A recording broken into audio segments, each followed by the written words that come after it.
As you may have heard, NBC Today host Megyn Kelley's show was canceled this past week following her on-air remarks expressing acceptance of blackface. It's a racist show business practice most of us thought was long gone. But as Maurice DuBois is about to tell us, blackface has a long history in our country. And we caution you, his report unavoidably includes many offensive and disturbing images. It happens all too frequently, often at Halloween, but not exclusively. They thought it was a joke, but it really just was not funny at all. For example, 2 years ago in Maplewood, New Jersey. Her daughter posted this photo of herself and a friend in blackface. The two girls had no idea what blackface was or the history of it. The history of blackface is long and complex and deeply ingrained in our culture.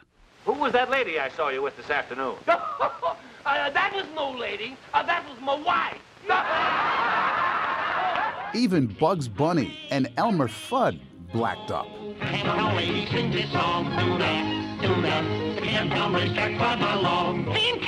isn't it? For more than 100 years, white and then black performers wore dark makeup and created not only a popular theatrical form, but stereotypes that are still with us today. This makes you uncomfortable, doesn't it? Absolutely. It does make me feel uncomfortable to talk about these things because they are incredibly disturbing and revolting. Eric Lott, a professor at the Graduate Center of the City University of New York, says blackface represents a strange mix of envy, fascination, desire, and fear. Explain the fear part to me. What are these white performers, what are these white people afraid of? They're afraid of black groups, mobs, rising up and taking the power. Minstrel shows began in the 1830s, and white performers used burnt cork or later black grease paint. Minstrelsy eventually became the most popular form of entertainment in the country. Ah, yes. I asked Margo Jefferson, the Pulitzer Prize-winning critic, to look at some images from the New York Public Library. The shininess of the black against the big white clown's mouth, the hat, the overlong tailcoat, mocking. It always gives me the jolt that racist history does. Blackface is so tied to comedy, to people enjoying themselves, to people having fun, that rattles you still more. Well, Mr. Tambo, you seem to be enjoying yourself this evening. Enjoying myself? I sure is. White minstrel performers claimed that what they did on stage was based on their perceptions of how black people lived. Some of this came out of a genuine fascination with the music, the songs, the dances, the performance styles of black people.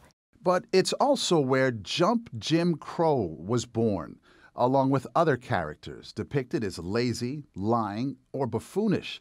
Remember, this was all happening before the Civil War.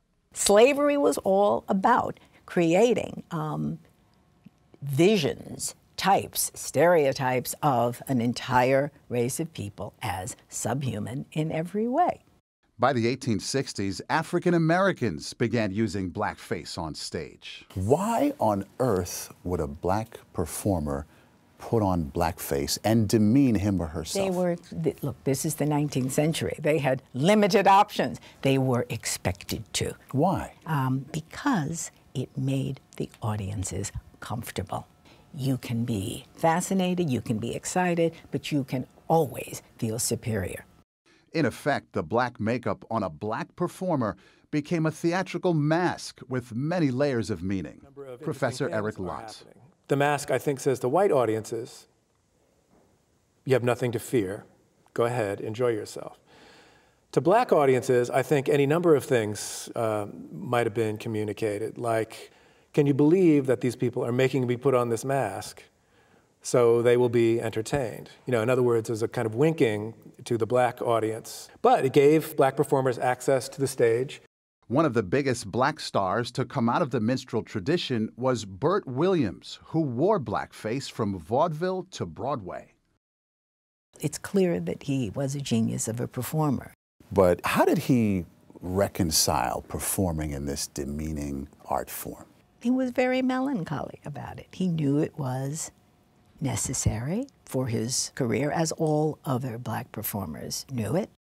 Minstrelsy on stage basically died out in the 1920s, but blackface lived on in the movies. I'd walk a million miles for one of your smiles.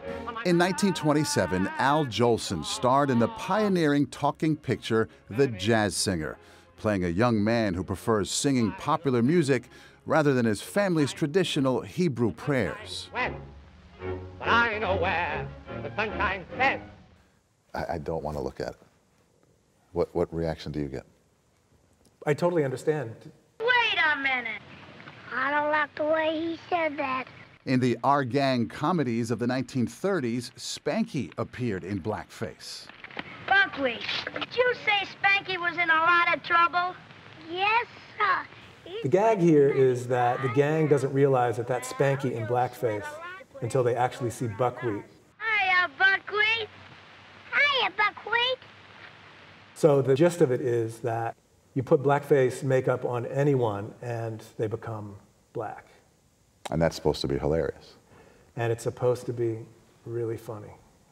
When he grows up. And it goes on. During the golden age of the Hollywood musical, Judy Garland. When he walks down the street, folks will say, pleased to meet Mr. Franklin D. Roosevelt Jones. Bing Crosby. That's why we celebrate this blessed February day. Abraham. Fred Astaire, and many others, all blacked up. It's still in the culture.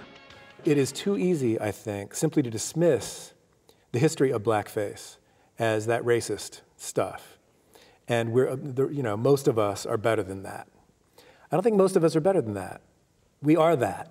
That's what we are. You know, some people say in order to move forward, we need to put this stuff behind us, as painful, as just upsetting that it may be. Well, you know, any form of history that gets suppressed or repressed or erased out, it comes back to haunt. What has to happen now is a discussion, an acknowledgement of this charged, complicated, painful history.